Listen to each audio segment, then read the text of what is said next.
a Brian Tracy en Preparando la estrategia en el negocio. Hace 20 años que me topé con el tema de las metas y comencé a estudiarlo y a ver lo importante que es en el éxito de las vidas personales. Una de las cosas que me impresionó fue el encontrar que solo el 5% o menos de las personas que se encuentran en todos los niveles de los negocios e industrias reconocen la importancia tan grande de fijar unas metas específicas, metas en las que trabajarán diariamente. Cuando me di cuenta de la importancia de fijar metas en mi propia vida y al notar los cambios que tuvieron lugar, a veces en pocas semanas, me fui interesando en el tema de la estrategia. Toda mi vida estudié a los grandes generales de la historia y durante los últimos 15 o 20 años en la escuela comercial y trabajando como consultor para docenas de empresas, me sentí fascinado por el tema de la planeación estratégica y el impacto que puede tener en una organización. También encontré que la mayoría de las empresas no tienen ninguna planeación estratégica, que lo que tienen son presupuestos, proyecciones de ventas, planes de operación, esperanzas, sueños y aspiraciones, pero en términos de cristalizar el futuro de su organización, en términos de una estrategia clara dirigida a cómo ir de aquí a allá, muy pocas empresas la tienen. Yo diría que 1 de cada 10. Lo que voy a darles en los próximos 55 minutos son algunas de las mejores y más importantes ideas que han sido desarrolladas sobre el tema de planeación estratégica. No espero que se conviertan en planeadores de estrategia por ver esto, pero sí les garantizo que durante el transcurso de los próximos minutos van a tener un conocimiento más profundo de ustedes y sus organizaciones, van a conocer los puntos fuertes y débiles, van a tener lo que se llama ajá o eureka en experiencia. Va a ser posible que vean cosas que pueden cambiar o mejorar a partir de ahora. Lo que sugiero que hagan a medida que avanzamos es tomar breves notas que puedan tomar como referencia más tarde. Este curso ha sido diseñado para ser utilizado una y otra vez, para compartirlo y utilizar los materiales auxiliares que van con él para convertirse en un pensador estratégico. Y les puedo asegurar esto, que si ustedes y los que los rodean se convierten en pensadores de estrategia, ya sea una empresa de un solo hombre o una empresa de 1000 personas, si comienzan a pensar estratégicamente en forma natural, como aspirar y expirar, encontrarán que han logrado más en un par de años que a las organizaciones que no teniendo esta capacidad les tomó lograrlo de 5 a 10 años. Incrementarán su rentabilidad, aumentarán el nivel de satisfacción que obtienen de su empresa, aumentarán los niveles de calidad y penetración en el mercado y, más que nada, tendrán la agradable sensación de que controlan su destino. Podrán mirar hacia atrás cada año o cada 2 años y decir, esto es exactamente a lo que nosotros queríamos llegar hace 1 año, 2 años o incluso 3 años. Así es que empecemos por hablar de uno de los más grandes estrategas que ha habido. Fue un hombre que se inició como gerente o subgerente de una organización grande, logrando escalar posiciones, y su nombre era Alex. Su padre era el jefe de la organización y Alex admiraba a su padre, aprendió mucho de él y estudió arduamente, pero tenía grandes sueños y aspiraciones de construir una gran organización, mucho más grande que la de su padre. El Alex de quien estoy hablando era Alejandro de Macedonia, quien después fue conocido como Alejandro Magno, uno de los primeros y pocos hombres en toda la historia de la humanidad en ser llamado el Grande durante su vida y a través de todas las páginas de la historia. Un día Alejandro, quien tenía 19 años, sufrió la muerte de su padre. Su padre fue muerto probablemente por sus enemigos con una lanza que le atravesó un ojo, según creo, y Alejandro inmediatamente se convirtió en el rey de Macedonia. Macedonia y los macedonios eran una raza o tribu en el norte de Grecia que eran duros, aguerridos y muy militaristas y que habían conquistado y reinado sobre toda Grecia. Dentro de la casa de Alejandro, dentro de su ejército y el de su padre, y entre las otras tribus de Grecia había una enorme cantidad de enemigos o si quieren competidores de mercado que ansiaban la posición de Alejandro. Así que Alejandro, tan pronto se convirtió en rey a los 19 años, encontró que había varios grupos preparados para levantarse en su contra y varios complots y conspiraciones internas para asesinarlo, quitarlo del camino y liberar a las ciudades-estado griegas del dominio macedonio. Alejandro inmediatamente se puso al frente, como lo hace un líder, y de inmediato sofocó el elemento de descontento en su ejército, reorganizó él mismo colocando a su propia gente, demolió la oposición existente y se convirtió en el reconocido y aceptado dirigente de toda Grecia a la edad de 19 años. Luego inició su misión. Alejandro, como todos los planeadores de estrategia, tenía una misión y su misión era llevar la cultura griega, o tener, si quieren, el control de las plazas mercantiles en el mundo bajo el dominio griego. Él quería llevar la cultura griega a todas las regiones del mundo que pudiera alcanzar, y el oráculo de Delfos le había dicho, cuando era joven, de 15 años, que podía escoger entre una larga vida llena de paz o una vida corta llena de gloria. Y escogió la vida corta llena de gloria. A los 19 años desembarcó a las tropas de su padre, que ahora le pertenecían. Escogió 20,000 hombres, los puso en los barcos, navegó con ellos y comenzó a realizar su destino: dominar todo el mundo conocido. Le había sido dicho que podría dominar todas las tierras que pudiera ver con sus propios ojos y ser dueño absoluto. E inició la guerra en el Asia Menor. El Asia Menor era lo que se conoce hoy día como Turquía, y a medida que sus ejércitos avanzaban a través del Asia Menor, se encontraron con otros ejércitos que se les enfrentaron y los derrotaron a todos. Alejandro era un estratega brillante, y sus generales también lo eran, y sus tropas estaban muy bien entrenadas y disciplinadas y eran muy duras, por lo que ganó todas las batallas. En esos días, cuando se peleaba con lanza y espada, uno no peleaba y se retiraba para pelear al día siguiente. Las batallas eran definitivas, así que los soldados en los ejércitos que Alejandro encontraba en su camino ya habían escuchado todo lo que les había sucedido a los ejércitos anteriores y creyeron que todos los que luchaban contra Alejandro perdían. Y si uno pierde con una lanza clavada en el pecho es suficiente para arruinarle el día. Y la nueva empezó a diseminarse, que probablemente lo mejor era no pelear contra Alejandro. Y Alejandro fue lo suficientemente inteligente para no desorganizar los reinos que iba conquistando, sino que los dejó bajo la administración de sus propias gentes, con la única obligación de pagar un tributo a Grecia, pagar impuestos anuales y continuar manejando las cosas en la misma forma, solo que ahora estaban bajo la protección del Imperio griego y la protección de los macedonios. Bien, a medida que avanzaba hacia el sur, más y más tribus venían y se le unían, se rendían sin presentarle batalla y engrosaban las filas de sus ejércitos mientras se dirigían más al sur.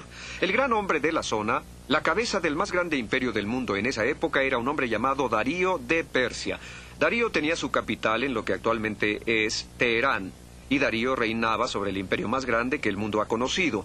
Su imperio se extendía desde el río Indo en Pakistán hasta el Mediterráneo, hasta los golfos árabe y persa, y hasta lo que hace poco era la Unión Soviética. Era un imperio enorme en verdad. Darío comenzó a escuchar que en los límites de su imperio había un indómito renegado que había venido de Grecia con un grupo de mercenarios y que estaban atacando los confines de su imperio, y que la gente empezaba a preguntarse quién era el más fuerte, Alejandro de Macedonia o Darío de Persia. Darío era un hombre inteligente y reconoció en esto una amenaza, así que envió un ejército de 50,000 hombres a enfrentar a los 22,000 hombres de Alejandro, con órdenes de aniquilar al enemigo de una vez por todas. Pero Alejandro se anticipó, planeó su estrategia y arrasó e hizo huir al ejército que tenía que derrotarlo.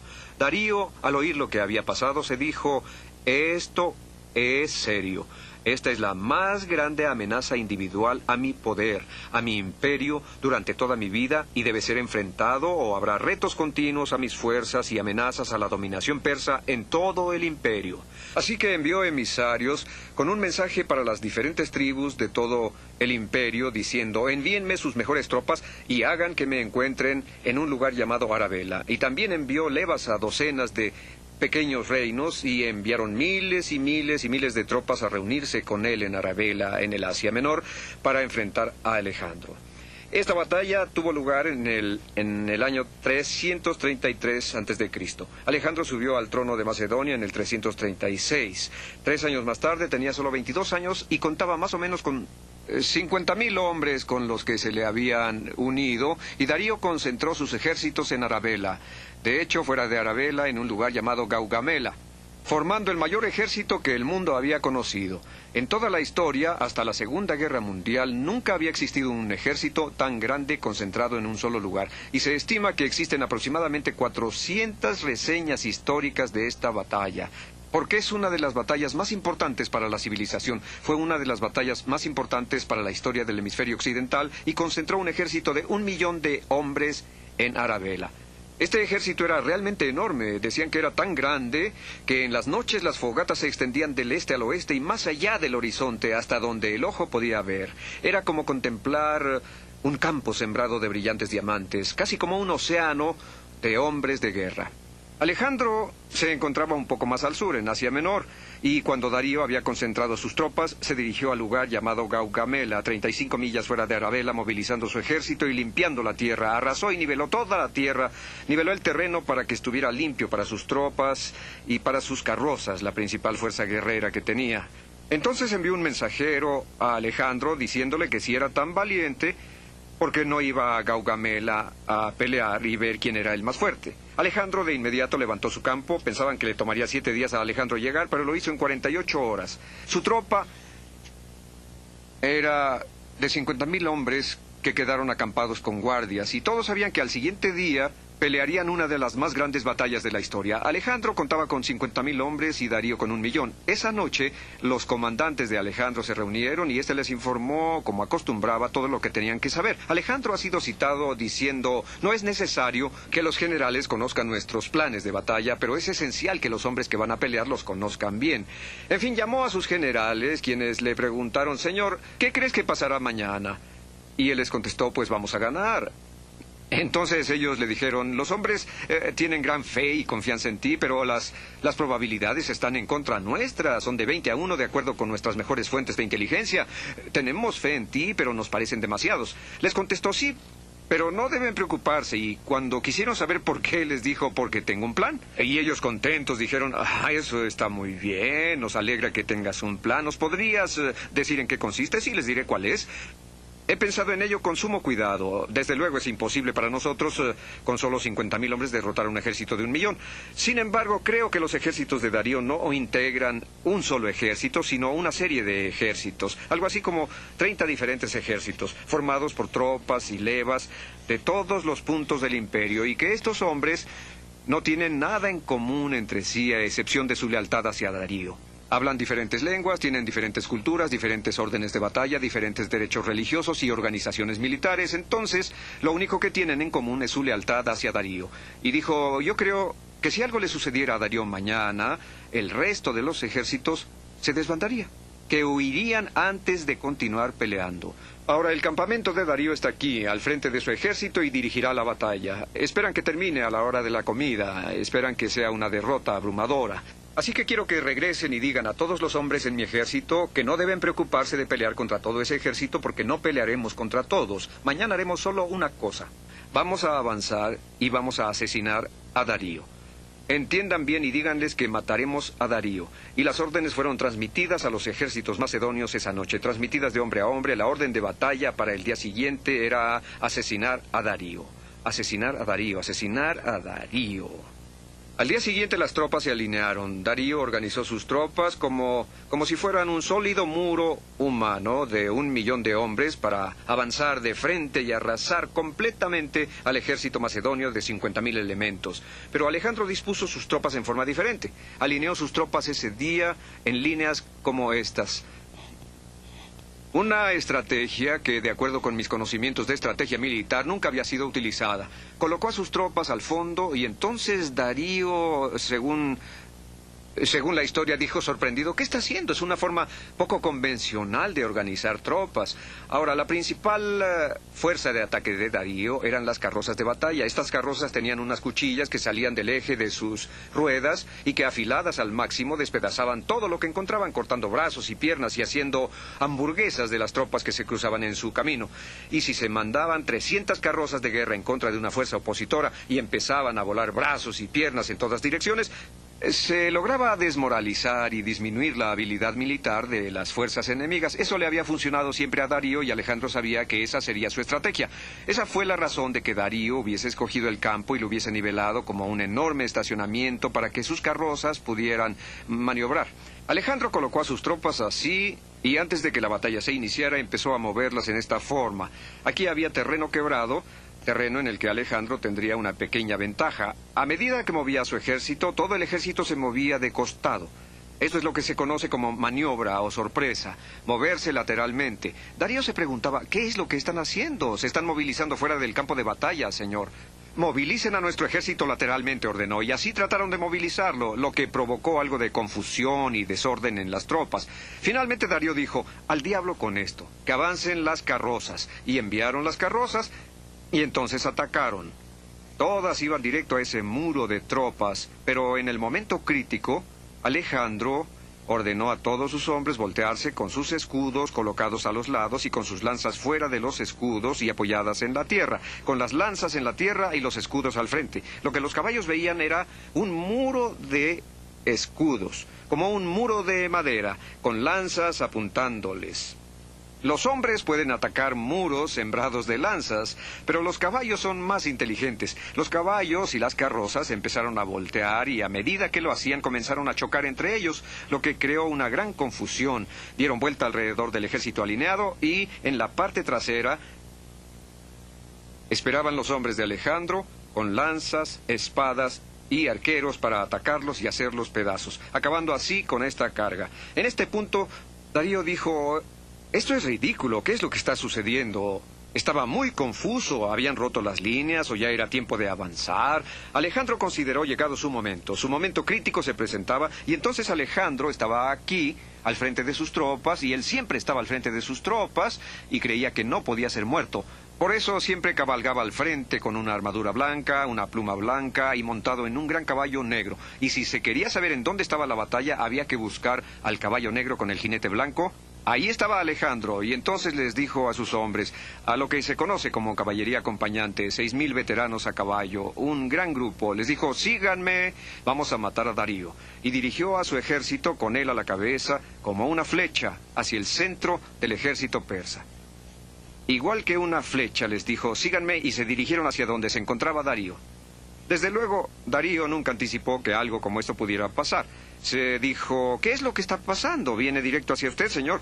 «Pues deténganlo, eso es lo que tratamos de hacer, señor, pero no habíamos anticipado que él podía iniciar un ataque, una ofensiva en contra de nuestras fuerzas». Era un ataque brillante, producto de una estrategia brillante, porque en esta estrategia la única parte de la totalidad del ejército de Darío que podía enfrentarse a Alejandro era esta parte.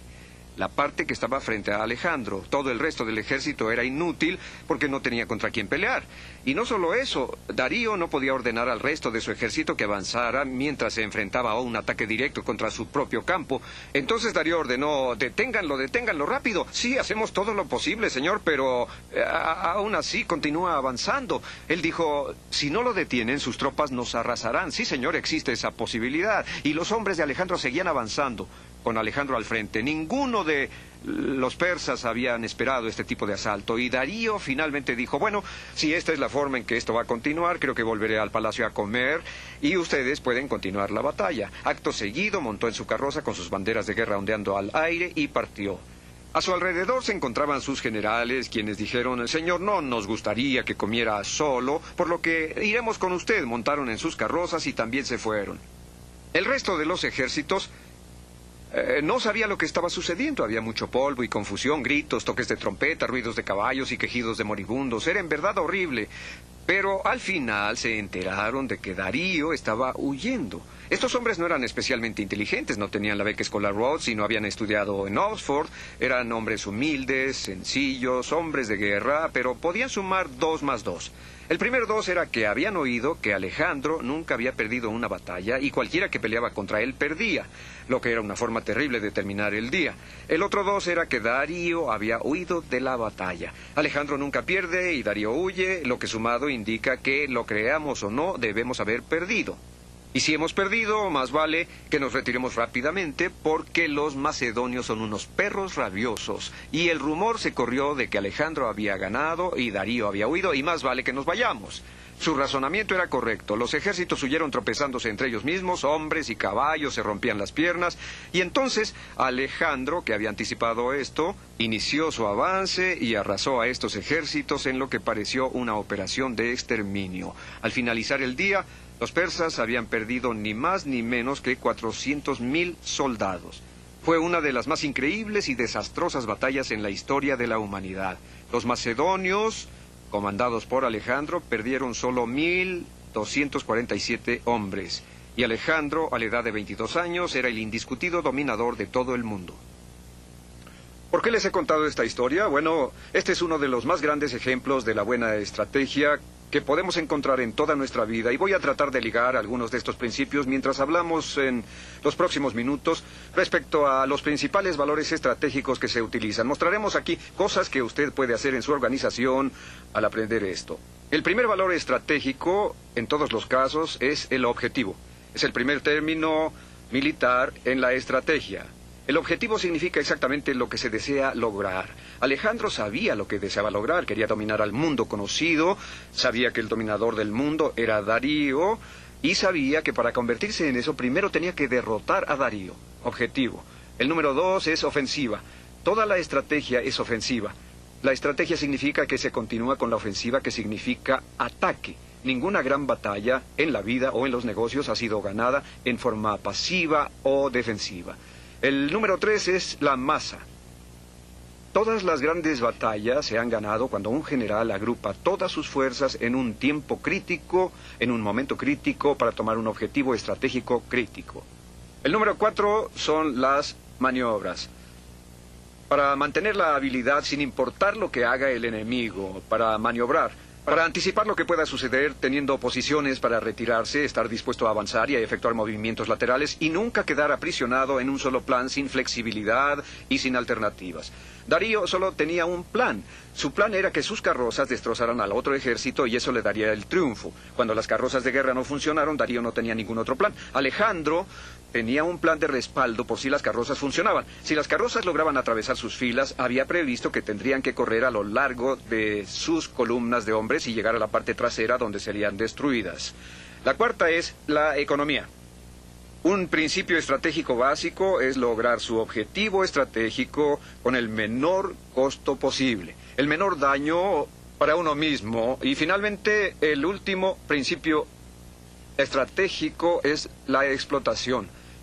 Cuando se ha ganado la batalla y conquistado el mercado, logrando una posición de mercado, se necesita estar preparado para moverse, para explotar, para destruir las fuerzas opositoras, para incrementar, establecer o atrincherarse entre sus nuevos clientes en su nuevo mercado. Ahora, ¿por qué fijamos la estrategia? Vamos a mencionar esto rápido. Las razones para establecer estrategias. La primera razón para establecer una estrategia es incrementar el rendimiento de su inversión. La estrategia tiene una relación financiera. En otras palabras, se trata de obtener un mayor rendimiento de la cantidad de dinero manejado. Otra razón fundamental para fijar estrategias es reposicionar a la empresa. Puede que su empresa o sus productos y servicios ya colocados estén siendo atacados por la competencia. Puede ser necesario proporcionar a su empresa con nuevos productos, nuevos servicios en nuevos mercados o con nueva tecnología, y esto requiere de pensamiento estratégico. El número 3 es maximizar sus fuerzas y sus oportunidades. Considerar aquello que hace extremadamente bien y determinar las principales oportunidades en el mercado y moverse con rapidez para aprovecharlas. Y el número 4 para establecer una estrategia es entrar en acción de inmediato. La razón fundamental de la estrategia es prepararse para entrar en acción. La planeación estratégica no es una actividad pasiva, por el contrario, es el proceso de pensar profundamente los pasos y acciones que deben tomarse para lograr sus metas y objetivos. Como pueden ver, los ejercicios estratégicos de Alejandro no formaban parte de ejercicios teóricos o pasivos, sino que estaban totalmente dirigidos a la acción. Alejandro era la quintesencia el hombre de acción, y usted, si desea convertirse en un planeador de estrategia, siempre tendrá que estar pensando en las acciones que deberá tomar para lograr sus objetivos. Ahora, ¿cuál es la llave de la planeación estratégica? Vamos a hablar de planeación estratégica sencilla. Planeación estratégica simplificada. Muy sencilla. La planeación estratégica consta de 4 simples pasos que se recorren una y otra vez. El primer paso es preguntarse en dónde se encuentra ahora. Esto es su situación actual. ¿En dónde se encuentra ahora? ¿Qué hizo para lograr esa posición? ¿Cuáles son sus fuerzas, sus debilidades? ¿Cuál es su posición en el mercado? ¿Cuáles sus posibilidades? ¿Qué está pasando con sus competidores? ¿Cómo se ve el futuro? Un análisis acertado y realista de su actual situación es el principio de toda estrategia. Un segundo paso, que siempre olvidamos, el paso número 2, es su pasado. Es revisar su historia. ¿Cómo llegó hasta donde se encuentra? ¿Cuáles fueron las decisiones críticas que tomó? ¿Qué hizo bien y qué hizo mal? ¿Qué lecciones aprendió? ¿Qué ha ocurrido desde que comenzó, reconociendo que todo cambia? ¿Cuáles fueron las cosas que sucedieron que lo han colocado en la posición actual? El paso número 3 en la definición de la estrategia es el determinar el futuro ideal. ¿En dónde desea estar en el futuro? ¿En dónde dentro de 1 año, 2 años, 3 años, 5 o 10 años? ¿En dónde desea estar personalmente y dónde como empresa? Definir claramente esto sobre la base de dónde se encuentra actualmente y cómo lo logró es algo vital. El paso número 4, un paso lógico, es cómo. ¿Cómo va a lograr, con lo que ahora es, con lo que ha desarrollado, llegar hasta donde desea? Esta es la esencia de la estrategia. Y como dijo Vince Lombardi cuando se convirtió en el manejador de los Green Bay Packers, la llave del éxito en el fútbol es ser brillante en lo básico. La llave del éxito en la planeación estratégica o en los negocios es ser también brillante en lo básico y hacer las preguntas adecuadas. Como verán, la llave de la estrategia no consiste en tener las respuestas adecuadas, sino en conocer las preguntas y hacerlas una y otra vez. Ahora, el número 3 de los 21 puntos es ¿quién? ¿Quién debe involucrarse en la definición de estrategia? La respuesta es el presidente de la empresa, el número 1 en la toma de decisiones, la persona que es responsable de los resultados finales de la organización, tiene que estar involucrado en la planeación estratégica. El que toma las decisiones, el presidente del consejo, de la empresa, la persona que es directamente responsable de la implementación de la estrategia, el que autoriza todo, tiene que participar en la decisión final. En segundo lugar, todos los funcionarios básicos cuya cooperación y participación activa serán necesarias para la implementación de la estrategia. Así que el principal involucrado es el presidente, secundado por los implementadores. Generalmente los principales ejecutivos de la organización, los funcionarios a cargo de las áreas y las funciones principales. Mientras más se involucren en la definición de la estrategia, serán mayores las posibilidades de que ésta se implemente bien. Volviendo a Alejandro, este reunió a todos sus generales y les comunicó en detalle, con pelos y señales, exactamente cuál iba a ser la estrategia a seguir para que todos supieran el papel que iban a desempeñar e informaran a sus jefes y oficiales y estos a sus hombres para que todos supieran lo que iba a suceder. Mientras más gente participe en el proceso, mayores son las posibilidades de triunfar. El número 4, ¿quién más? ¿Quién más se debe involucrar en la planeación estratégica? Un consultor externo. Y digo esto porque yo he realizado ejercicios de planeación estratégica para otras compañías, pero cuando necesito realizar planes estratégicos para mi propia empresa, siempre contrato un consultor externo. La planeación estratégica no debe realizarse por uno mismo. Es como la odontología, la abogacía o la medicina. Se requiere de alguien que sea objetivo, que tenga amplios conocimientos y que haya tenido contacto con diferentes industrias, que haya realizado estudios y tenga experiencia en la planeación estratégica y que pueda convertirse en un facilitador. Un adecuado ejercicio de planeación estratégica requiere aproximadamente de 2 a 4 días para investigar una empresa y para definir una nueva estrategia básica se requiere de alguien que ayude en ello. Como se dice en la abogacía, un abogado que actúa como su propio abogado tiene a un tonto por cliente y una persona que actúa como su propio planeador de estrategia tal vez también tenga un tonto por cliente. Ahora, el número 5 es plantear la misión.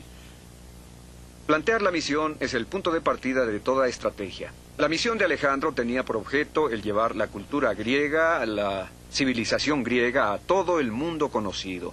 Esa era su misión, y una misión debe tener calidad. No es ganar mucho dinero, ni incrementar las utilidades. Una declaración de principios siempre eleva e inspira a las personas. He aquí una declaración que escribí para la General Electric. La declaración dice: General Electric es una organización empresarial única, de elevado espíritu, reconocida por su incomparable nivel de excelencia, altamente redituable y líder mundial en cada una de sus líneas de productos. Esa es la declaración de principios que se conoce como la Declaración Paraguas.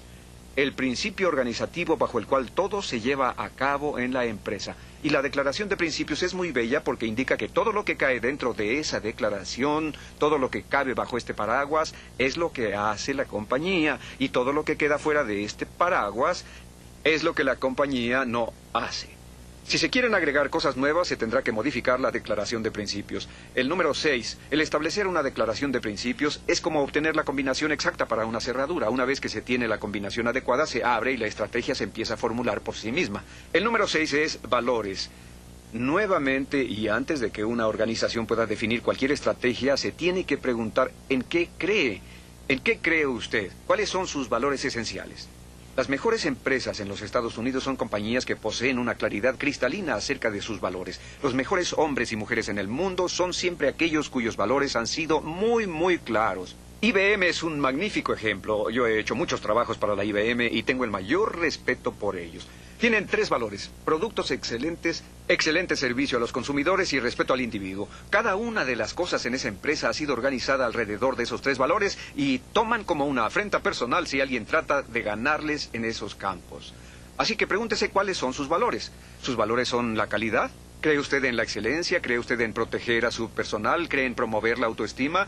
¿Cree usted en el liderazgo del mercado? ¿Cree usted en las innovaciones? ¿Cuáles son sus valores? ¿Cuáles son sus creencias fundamentales respecto a lo que está bien o mal? ¿Cuál es la misión de su compañía? Ahora, he aquí una importante pregunta que debe hacerse en relación con los valores. Pregúntese, ¿cuál es la forma ideal en que usted desearía que lo vieran sus clientes? ¿Cómo desearía que sus clientes pensaran acerca de su compañía? Viéndolo desde fuera, trabajando con usted, involucrándose con su personal, utilizando sus productos y servicios, cuando se refiere a ustedes al hablar con un tercero, ¿cómo le gustaría que describiera a su empresa? Ese es un buen punto de arranque para determinar cuáles deben ser sus valores. Un segundo punto se refiere a cómo le gustaría que la gente que trabaja en su empresa la describiera a alguien más en los términos de qué clase de compañía es, cuáles son las condiciones de trabajo, qué ambiente existe, qué clase de personas, qué clase de organización es. ¿Cómo le gustaría que la describieran? ¿Cuál sería su descripción ideal? Si usted pudiese lograr que su empresa fuese descrita en alguna forma, ¿cuál sería? Esa es la parte que corresponde al 3, al futuro. La idea de dónde le gustaría estar, y después la cuarta sería cómo llegar desde donde ahora se encuentra en la forma en que es percibido por su mercado, percibido por sus banqueros, por sus proveedores y por sus propios empleados. ¿Hacia dónde desea llegar para obtener un mejor reconocimiento? Bien, el número 7 en la planeación estratégica es la fuerza de motivación. La fuerza de motivación. Este es un detalle de suma importancia. La fuerza de motivación es uno de los principales conceptos de estrategia, lo que yo llamaría un concepto definitorio, porque este estímulo llega a transformarse en un principio cuantitativo alrededor del cual gira toda la planeación. Existen varias fuerzas de motivación entre las cuales escoger. Las 2 más populares son la fuerza de motivación del producto o del servicio. Esta fuerza de motivación determina el alcance de su mercado y la escala de su producto. Digamos que usted es Domino's Pizza. Su fuerza de motivación sería su producto. En otras palabras, su trabajo y todo lo que su organización hace es para expandir el uso de su producto en particular. Si usted tiene un despacho de contadores o un bufete de abogados, su motivación sería sus servicios. En otras palabras, nunca tendría la intención de cambiar su producto o servicios y todos sus esfuerzos estarían dirigidos a ampliar la calidad y cantidad de su mercado para su producto o servicio. El segundo tipo de fuerza de motivación es lo que se llama necesidades de mercado. Estas necesidades se refieren a la identificación de un mercado específico y se pregunta cuáles son sus necesidades y desarrolla un producto para ese mercado. Yo he trabajado para una importante empresa que vende al mercado legal. Se han organizado como una firma proveedora de materiales legales, como una empresa de propósitos múltiples que puede proporcionar todo lo que una oficina legal puede necesitar. Desde el momento en que firma su contrato de arrendamiento hasta que cierra en forma definitiva, escritorios, mobiliario, software, copiadoras, papel, papelería impresa, todo lo necesario. Todo lo que un bufete de abogados pueda necesitar puede ser proporcionado por esta empresa. Han identificado ese como su mercado y producen todo para satisfacer ese mercado. Sears, en un campo más amplio, se define a sí misma como la tienda familiar americana para todo propósito, en donde se puede comprar de todo: comida, productos, ropa, artículos para el hogar, seguros para automóviles, viajes y demás. Así que están orientados a satisfacer las necesidades de compra de una familia americana media. Una tercera fuerza de motivación es la tecnología. Esa tercera fuerza de motivación es una posibilidad. Por cierto que la primera y segunda son las más populares. Por ejemplo, si usted fabrica semiconductores, todo lo que debe hacer estará determinado por las aplicaciones propias de su tecnología, ya sea computadoras o equipos de telecomunicación o quizás hasta satélites y demás. Su tecnología determinará los productos y servicios y los mercados que atienda y lo que desarrolle. Una cuarta motivación que puede escoger es la capacidad de producción. Por ejemplo, una compañía dedicada a producir muebles, que cuenta con equipos, sierras, prensas, líneas de ensamble y demás. Su capacidad de producción indica que tiene que continuar produciendo muebles. Puede producir, de acuerdo con su capacidad de producción, diferentes tipos de muebles. Producir gabinetes, producir partes prefabricadas para casas, pero siempre su capacidad de producción será determinante de su motivación. La quinta es un método de ventas. Método de ventas. Por ejemplo, el método de ventas de McDonald's es el menú luminoso de hamburguesas McDonald's. El método de ventas determina los diversos productos que pueden ofrecer. El número 6 es la forma de distribución. Por ejemplo, Avon distribuye a través de individuos y de puerta en puerta, así que es esta la forma de distribución la que determina los productos y servicios que pueden ofrecer, así como sus mercados. La séptima forma de estímulo son los recursos naturales, o sea, el petróleo, gas, gasolina, madera y demás, que constituyen una motivación para empresas como Champion International, Warehouse, Exxon y otras. El número 8 es el crecimiento. Usted puede determinar la velocidad a la que quiere crecer.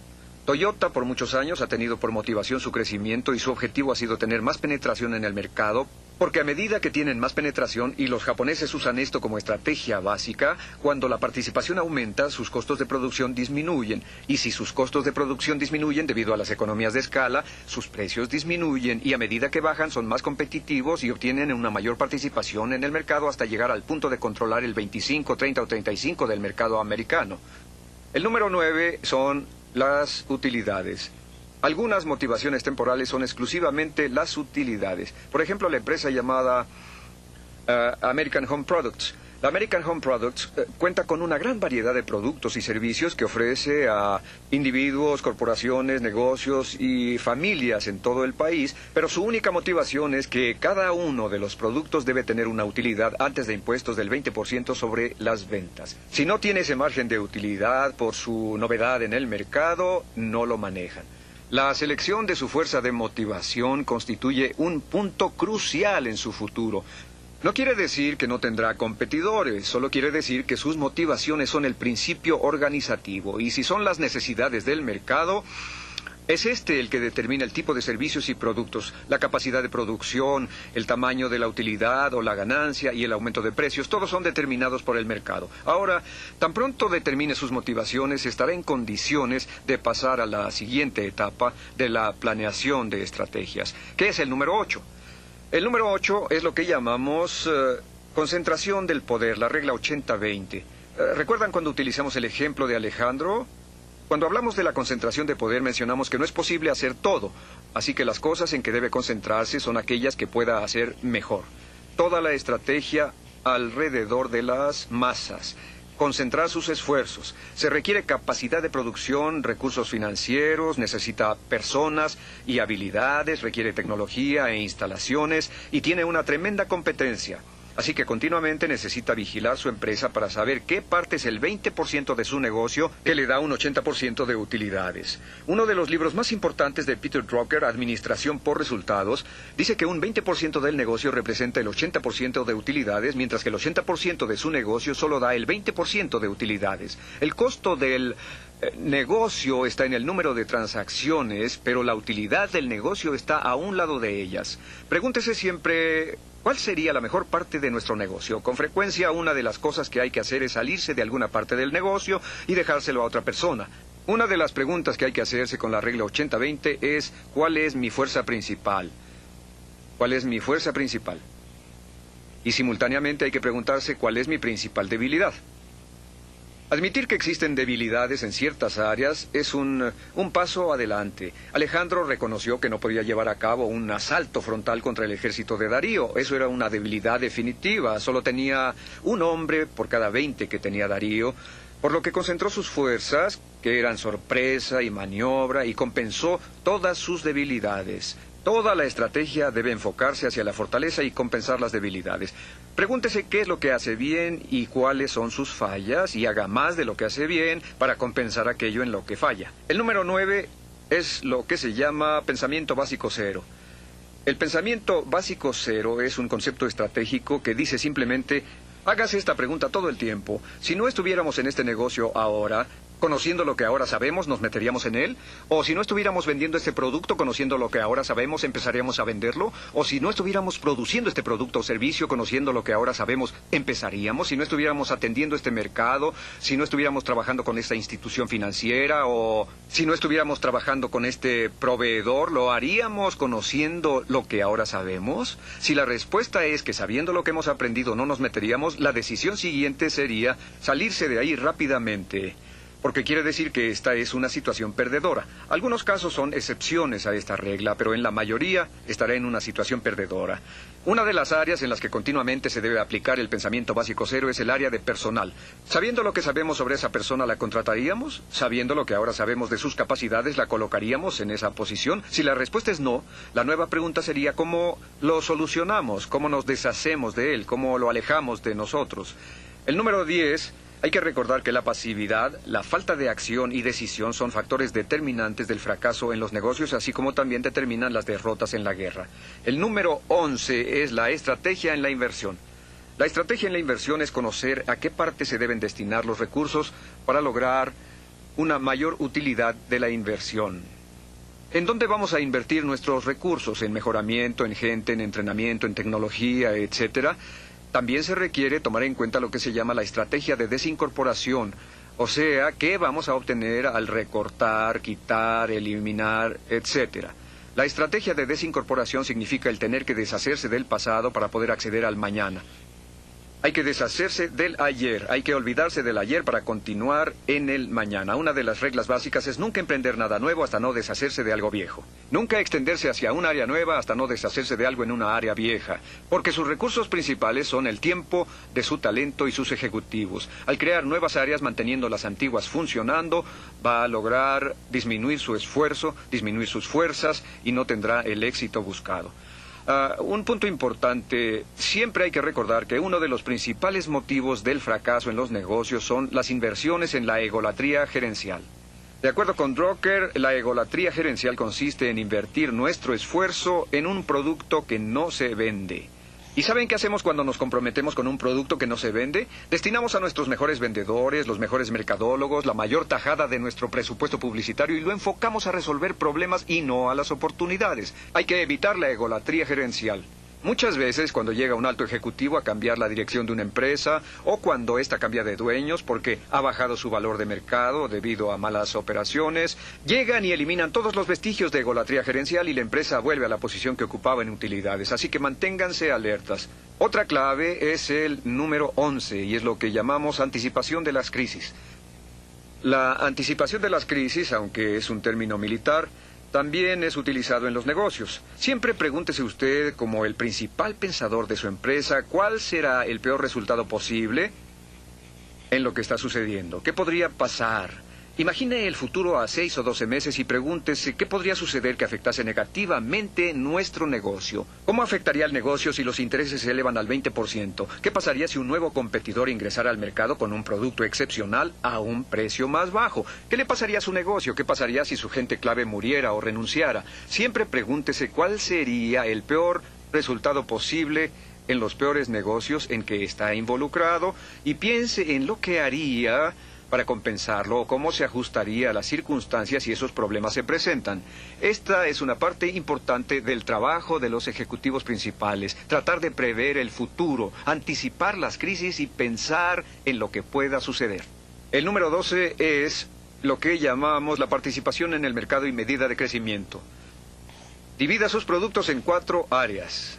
Esta es la participación en el mercado, o en otras palabras, el porcentaje del mercado que tiene. Este es el crecimiento del mercado que representa cómo está creciendo. En esta categoría se tienen 4 clases, este es 0 y este es alta. Hay 4 categorías y debe dividir sus productos entre estas 4 categorías. Arriba tiene a los productores de efectivo.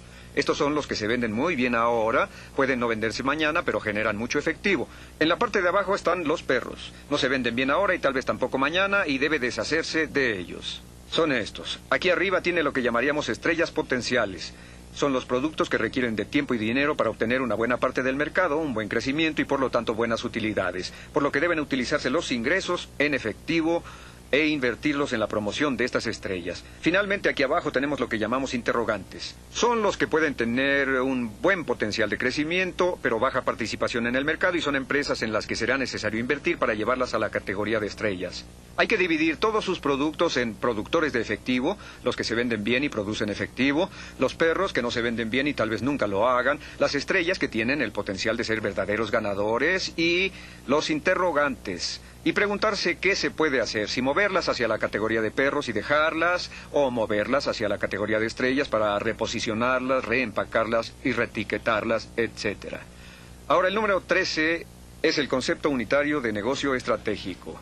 Este concepto unitario de negocio es utilizado en empresas que producen una variedad de productos en los que se agrupan servicios y productos similares en unidades separadas. Se colocan los productos y servicios de la misma categoría en la A, otros en la B, otros en la C y en la D, y se hace de cada grupo centros independientes de utilidades con diversos planes estratégicos, diferentes administraciones, diferentes gerencias y diferentes valores, todos enlazados con la corporación central.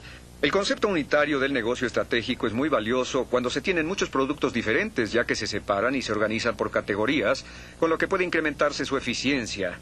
Es como dividir un ejército en unidades independientes de combate, haciéndolas individualmente responsables por diversos objetivos. Bien, escoger la estrategia significa escoger a su competencia. Así como Alejandro escogió su estrategia para llevar la cultura griega a todo el mundo conocido, su estrategia es ser líder en el mercado, o sea, escoger a su competencia. ¿Quién será su competidor? ¿Quién o qué es su competencia? Su competencia determina sus utilidades sobre ingresos, determina sus inversiones, determina sus rendimientos. Su competencia determina sus frenos y determina también la velocidad o lentitud en su desarrollo. Así es que escoja a su competencia y pregúntese cuáles son sus puntos fuertes y débiles relacionados con su competidor. ¿Cuál es su competencia y cuáles son sus puntos fuertes y débiles? Sea muy objetivo, nunca diga, somos mejores que ellos. Sea sumamente cuidadoso y organizado. Escríbalo detalladamente y haga investigación de mercado para asegurarse de estar en lo correcto. Recuerde que su estrategia se basa en el liderazgo que va a tener sobre la competencia. Ahora, el número 15 son las variaciones estratégicas. Las variantes estratégicas son determinadas una vez que se tiene la motivación definida, y las variaciones básicas son el mercado. Y eso se aplica a todo tipo de negocio. ¿En qué mercado se concentrará? ¿Dónde? ¿De qué tamaño son? ¿Cómo los va a penetrar? ¿Su localización? ¿Mercados horizontales? ¿Mercados verticales? Etcétera. Y luego, finanzas. ¿De cuánto requiere para entrar en el mercado? Estratégicamente se requiere planear para hoy, mañana y un año. ¿De qué gente requerirá? La gente constituye la limitación principal en el crecimiento de cualquier organización. Así que, ¿cuánta gente requiere para poder penetrar ese mercado con esos recursos? El número 4. ¿De qué tecnología requerirá? ¿Qué clase de equipo será necesario? ¿Qué clase de máquinas de escribir, equipos, computadoras, etcétera? ¿Cuál será su capacidad de producción? Y con respecto a la capacidad de producción, deberá preguntarse si lo hace directamente o lo contrata. ¿Puede alguien más producirlo o debe usted producir parte del mismo? Estas son importantes variables estratégicas. El número 16 son las medidas estratégicas de operación, y su principio es así. Esta es estrategia, aquí arriba, y esta es estrategia en operaciones. Y aquí tenemos una estrategia clara, y aquí una incierta, y aquí tiene una operación efectiva y aquí una operación no efectiva. Ahora, las empresas pueden funcionar en alguno de estos apartados. Si se trabaja con una estrategia clara y una operación efectiva, significa el éxito. Muy pocas compañías, menos del 10%, tienen operaciones efectivas o eficientes y una estrategia clara. Si se tiene una estrategia clara y una operación ineficiente, puede que tenga éxito, aunque su futuro es dudoso. Muchas compañías tienen... La mitad de las compañías que no tienen estrategias claras están aquí. La mitad de las compañías que tienen problemas cuentan con una estrategia clara y una operación deficiente porque no han pensado a fondo lo que necesitan hacer para llegar de un punto a otro. Lo siguiente es estrategia poco clara y una operación eficiente, éxito parcial y un futuro muchas veces dudoso. Y luego aquí tenemos estrategia poco clara y operación ineficiente, lo que constituye el fracaso. Su objetivo, sin importar en dónde se encuentre colocado, si está en esta área, es movilizarse hacia acá, si está en el área de duda, moverse hacia acá, y si se encuentra en esta otra área, movilizarse hasta esta, en donde tendrá una operación eficiente y una estrategia muy clara. Y usted, como alto ejecutivo, tendrá que estar pensando continuamente cómo puedo lograrlo, cómo lo puedo mejorar, cómo se puede hacer más efectivo, cómo se puede eficientar. Número 17, 4 preguntas claves sobre estrategia. Número 1, ¿cuál es su negocio? ¿Cuál es nuestro negocio? ¿Cuál es nuestro negocio? Número 2, ¿cuál sería? Buena pregunta. ¿Cuál es su negocio ahora? Descríbalo con claridad. Mucha gente no está ni siquiera segura de lo que es su negocio. El mejor ejemplo son los ferrocarriles. Ellos pensaban que su negocio era operar los ferrocarriles cuando su negocio era el transportar bienes y servicios. Los ferrocarriles en los Estados Unidos han quebrado o están a punto de hacerlo porque gran parte del transporte se hace ahora por camiones, aviones y barcos. En Canadá existe la compañía Canadian Pacific que opera el tren Canadian Pacific, pero además la aerolínea Canadian Pacific, los autobuses Canadian Pacific, los barcos Canadian Pacific, ya que decidieron que su negocio era la transportación, decidieron inteligentemente ingresar en todas las áreas del transporte. ¿Cuál será su negocio? Si no hace nada por su negocio, con todo lo que sabe, ¿qué pasará en 1, 2 o 3 años? ¿Crecerá, disminuirá, se ladeará o qué? Sabiendo que el futuro siempre será diferente al presente. El número 3 es ¿qué podría ser? ¿Cuál podría ser su negocio? ¿Cuál es la posibilidad o posibilidades que tiene su negocio? Esto, desde luego, abre una enorme cantidad de excitantes posibilidades. El número 4 se refiere a qué debería ser. ¿Qué debería ser su negocio? Si usted pudiera poner todo en su lugar y pudiera crear un completo, perfecto, bello y fantástico negocio, ¿cuál debería ser ese negocio? De nuevo, la planeación estratégica sería una de las cosas más importantes que usted hiciera si crease un sueño o una visión de algo en lo que pudiera convertirse su negocio que fuera mayor a lo imaginado. Un negocio con solo una motivación, que es generar utilidades o permanecer en los negocios o no quebrar o pagar las nóminas. Sería un negocio con muy bajo nivel de visión y un nivel muy escaso de energía inspiradora. Cuando se empieza a hacer estas preguntas de lo que podría ser su negocio, ¿podría usted convertirse en líder mundial? ¿O en un líder regional con algún producto o servicio especial? ¿Podría ser el mejor en su campo? ¿Podría producir un producto o servicio del que la gente pudiera decir, sin temor a ser contradecido, que es el mejor producto o servicio de su tipo disponible?